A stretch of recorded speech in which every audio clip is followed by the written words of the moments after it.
It is such an honor to continue to introduce you to our Making a Difference recipients each week. This week, we continue our introductions with Class 5A's Van Phillips. Van is a former Central Board Chairman and the retired principal of Centerpoint High School. I got started in this journey that I'm on right now because of the influence of teachers and coaches as I matriculated through the Birmingham City Schools. I'm a 1978 graduate of Phillips High School, and my high school coaches, my high school principal, Dr. Billy T. Marsh, had a profound impact upon my life. And it was because of what they did, how they poured into my life when I was at Phillips High School, that has helped me to become the man that I am today. My career choices were somewhat different than they are now. I was recruited to play football at Kentucky State University, and I was told that they had a pre-law program at Kentucky State University. Well, I got to Kentucky State University, and that pre-law program had not started. So I had always had an interest in coaching and teaching because I did it a lot at my dad's church.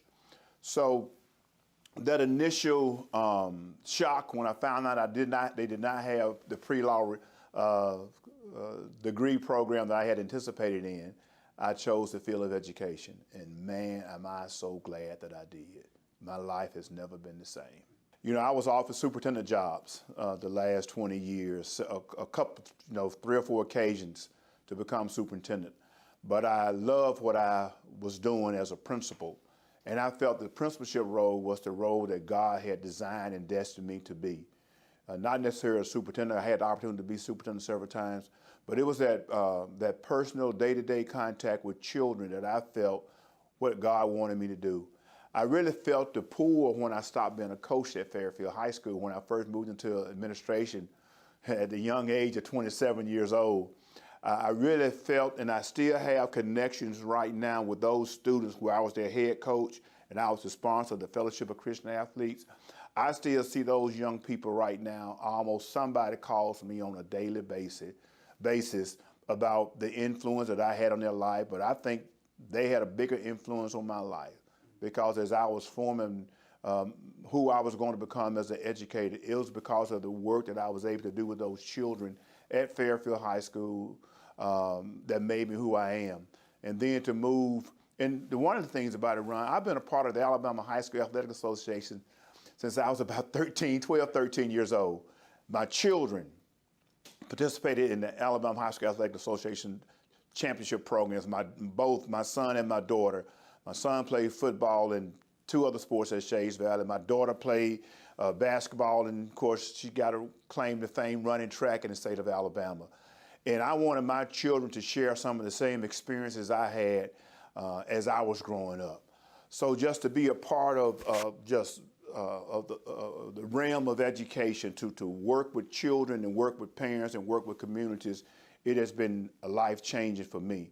I know that what I have done, as I look back on it, I wasn't doing anything for fame or fortune. I was just trying to make a difference in the lives of boys and girls on a daily basis. And it's sort of just morphed into what it has become. I couldn't have written this strip that has happened in my life. And I just thank God for all the parents in the Fairfield community, in the Minor community, in the Centerpoint community, in the Harrytown community where I have served. I just thank the parents for just tolerating me for the time that I was in their communities. My philosophy as it relates to the world of education and athletics is somewhat simple. Be who you are and be true to who you are. And when you're able to be true to who you are and you're able to speak to that and people see that every day, then people are more inclined to follow your directions. And I believe one of the things that has helped me as I have progressed through, local, state, regional, and then national organization, it has been because of that very simple belief. Let your mind be where your feet are. And it's just some simple little things like that, that people know that you're really interested in what they have to say and what input they want to make in the organization.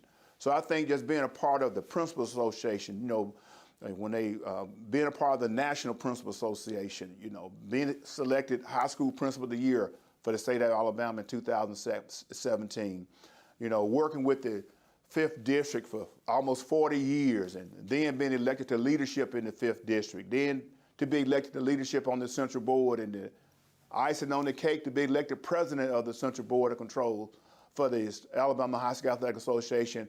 I just kind of pinched myself and said, Lord, is this really me? Is all of this really happening? But I think being honest, being a man of integrity, staying out of scandals, I think all that has helped me be who I have become.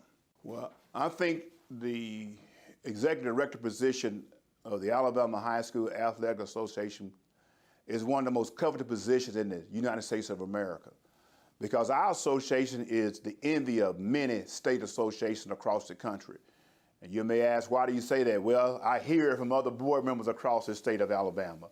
We have been on the cutting edge of a lot of innovative ideas and innovative philosophies and innovative approaches that has helped to make high school sports better for all students throughout the United States of America.